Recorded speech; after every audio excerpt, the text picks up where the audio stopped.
Dieu merci de votre fidélité. Vous ne vous trompez pas, si vous venez de vous capter, vous êtes sur Joma TV, Joma FM et vous êtes dans l'émission, j'aime souvent dire l'émission chic, mais c'est le ramadan, je ne dirais pas l'émission chic, mais l'émission la plus sérieuse qui parle d'éducation.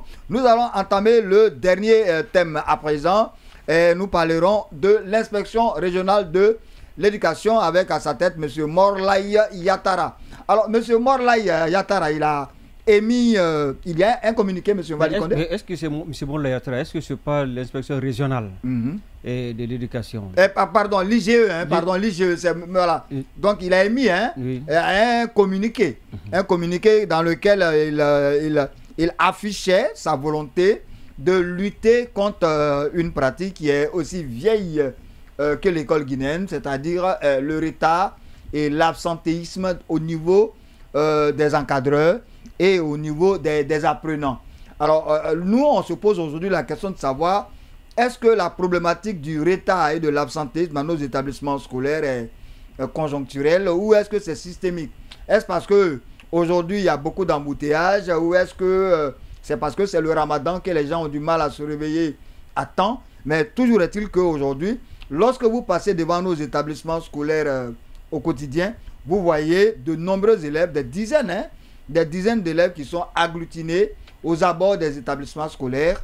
Et la raison, les établissements n'ont pas voulu les recevoir parce que ces enfants seraient venus en retard. Et l'absentéisme aussi est un vilain défaut que nous connaissons dans nos établissements scolaires.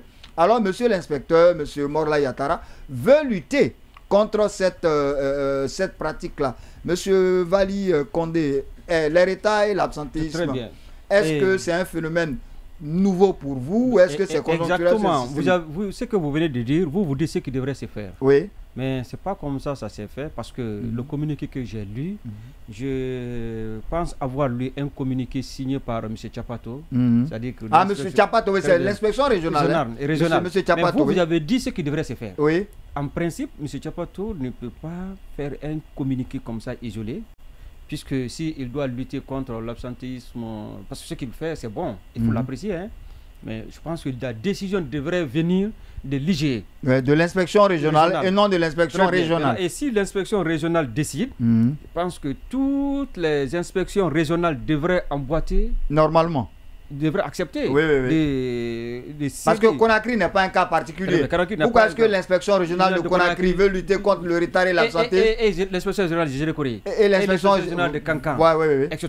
Maintenant, si c'était l'IGE, la décision allait s'étendre, n'est-ce pas, à toutes les inspections. Maintenant, ça, c'était la première décision. C'est pourquoi vous, dans votre pensée, et c'est ce qui devrait se faire, c'est l'IGE qui devrait faire le communiqué. Dans la logique, c'est l'inspection générale qui doit le faire. Le deuxième problème que nous rencontrons dans ce communiqué, vous savez, M. Tchapato a fait ce communiqué. Mais il a précisé aussi que l'inspection va aller sur le terrain contrôler, comme le juriste est là. En principe, à Conakry, nous avons d'abord les DSEE, nous avons, n'est-ce pas, les DCE, et nous avons l'inspection régionale. Mais est-ce que l'inspection régionale peut venir faire des inspections dans les écoles tout en laissant les DCE? Je pense que l'instruction devrait être donnée aux DCE de Conakry pour leur dire de lutter contre l'absentéisme et contre ces fléaux dans les différents établissements. Mais lui, il ne peut pas venir directement lutter contre ces fléaux parce que le DCE relève, n'est-ce pas, de l'inspection. Ils sont là-bas pourquoi? Ils sont là-bas pour pouvoir appliquer les décisions venant de l'inspection. Mais si eux-mêmes, ils contournent les DCE pour venir travailler dans les écoles, quelle est la raison d'être alors de ces DCE-là? Je pense que l'instruction devrait être donnée. C'est ce même désordre dont nous parlions. C'est ça. Il y a une administration décentralisée. Ce sont les DCE de Conakry. Alors donc, au lieu de passer par les DCE de Conakry, on dit que l'inspection va venir sur le terrain pour vérifier la régularité des enseignants, la régularité des enfants et pour lutter contre le retard, l'inspection va passer au-dessus de sa propre administration décentralisée dans les communes et aller faire le contrôle. Donc ça pose un problème quand même. Et dans chaque dossier, il y a une inspection. Il y a une inspection. Dans chaque dossier, il y a une inspection. Je pense que l'instruction devrait être donnée aux DCE de Conakry pour leur dire de lutter contre le fléau.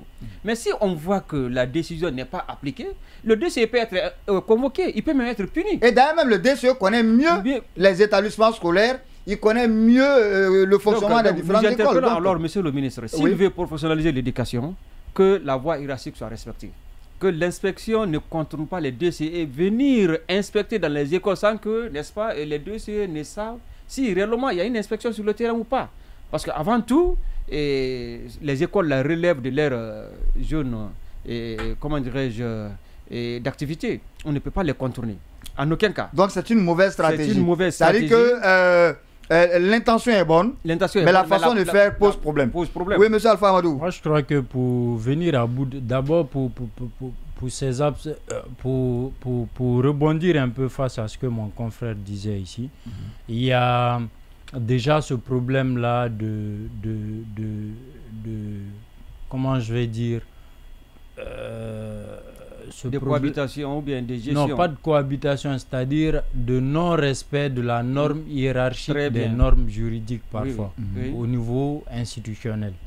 Non seulement cela, on devrait faire en sorte que cela soit respecté au niveau administratif, que chaque institution sache quel est son rôle, quel est le rôle qui lui est dévolu, quelles sont ses attributions. Voilà, bon, ça, non, on l'a répété. Donc maintenant, allons-y sur les éléments concrets. Comment est-ce qu'on peut lutter contre ça? On est tous d'accord qu'il faut respecter les règles. En ce qui concerne cela, il y a des mesures très simples qu'on peut prendre. Côté transport, par exemple, on peut veiller à faire en sorte que des bus soient mis à disposition à certains endroits stratégiques où des élèves pourraient venir se retrouver parfois pour... Oui, mais ça c'est difficile, ça c'est des mesures lourdes à prendre. Quand on sait l'effectif, même les étudiants, on a du mal à drainer tout le monde dans les établissements d'enseignement supérieur. Donc là, il faut... L'État est fort. Monsieur Alpha Amadouba, arrêtons de rêver, il ne faut pas rêver. Moi je pense que... Trouvez-nous notre solution, mais ce transport public de nos enfants, c'est pas possible maintenant. Oui, mais vous savez, le problème c'est quoi? Lorsqu'il y a il faut poser les problèmes sérieusement et envisager des solutions qui sont concrètes. Là, c'est à long terme. Mais votre solution, il est à long terme. Monsieur Alpha Amadouba, trouvez-nous des solutions à court terme. Oui, allons-y, monsieur Bali. On parle de problèmes de transport, n'est-ce pas? Oui. On reproche aux élèves parfois d'être en retard. Et même certains enseignants parfois. Mais il y a des élèves qui sont à 200 mètres. À 200 mètres. Il y a des élèves qui sont à peine à 200 mètres des établissements scolaires qui viennent en retard. Il y a tellement d'écoles à Conakry. Le problème ne doit pas se poser ici. Dans la commune de Ratouma, seulement plus de 1000 et quelques écoles privées. Et dans la commune de Matoto, plus de 1000 et quelques privées. C'est que le problème d'école, le problème de déplacement ne se pose pas. Est-ce que ce n'est pas une question d'habitude? C'est une question de culture. C'est pas devenu une culture aujourd'hui du Guinéen. C'est-à-dire aujourd'hui le fonctionnaire guinéen, le cadre guinéen, lorsque il doit aller au travail, rares sont ceux qui arrivent au travail à l'heure. Vous vous rappelez même à l'époque, le président était obligé de faire des visites inopinées dans les départements pour voir si les gens venaient à l'heure. C'est culturel. Et en ce moment, 4 h du matin, en ce moment, on observait l'embouteillage dans les rues de Conakry à 4 h du matin quand le président avait commencé ça.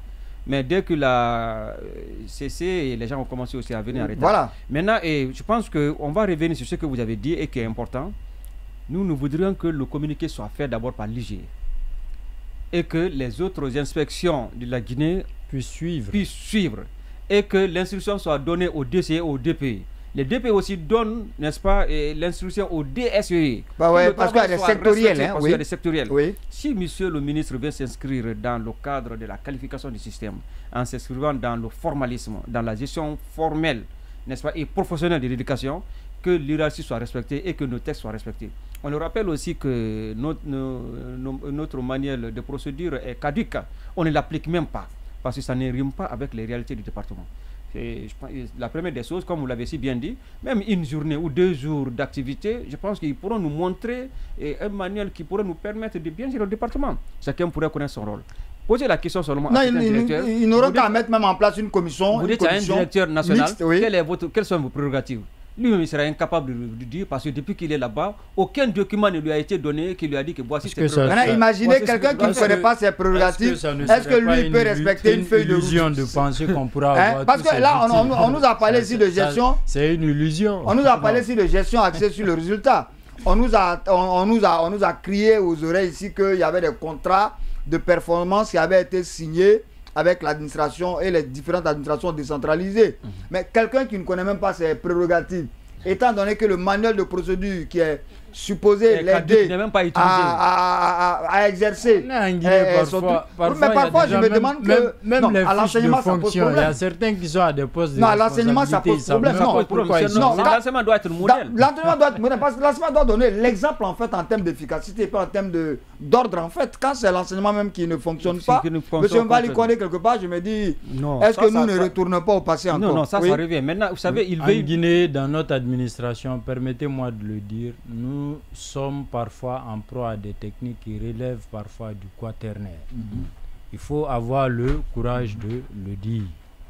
Il faut rompre avec les tares du passé. Il faut rompre avec ces habitudes. Donc, monsieur Alpha Amadouba, merci beaucoup. Monsieur Mbali Kone, merci beaucoup. À nos téléspectateurs, à nos auditeurs, nous disons grand merci de votre fidélité, grand merci de nous avoir suivis. Et nous remercions également notre équipe technique qui fait un travail, je le dis tout le temps, formidable, sans qu'on ne les voit réellement.